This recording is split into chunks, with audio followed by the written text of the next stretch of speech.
Why did you think that cables were the weak link in most audio systems? Every component from the beginning to the end can only distort, take away, modify, and effectively ruin the signal. There's nothing there that actually makes the signal better. And the cables do it most. The same way as you can have a very good chassis, very good engine, but not use the right tires. At the end of the day, what makes the car move forward is how you transfer that friction onto the tarmac to get you going. So it's no good having a sports car and putting rubbish old tires on it.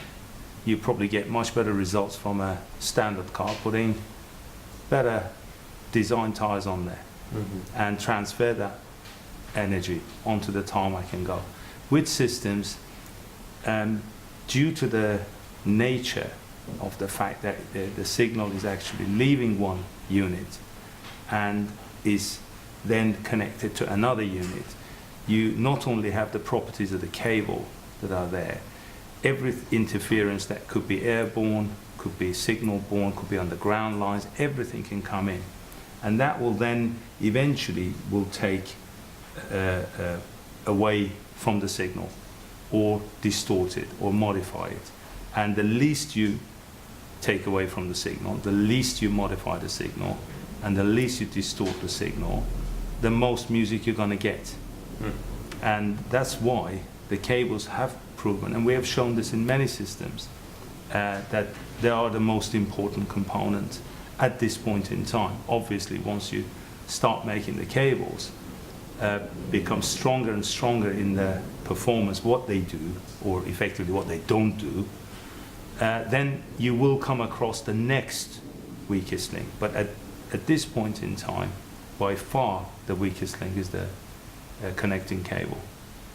Was that what inspired you to start Vertere?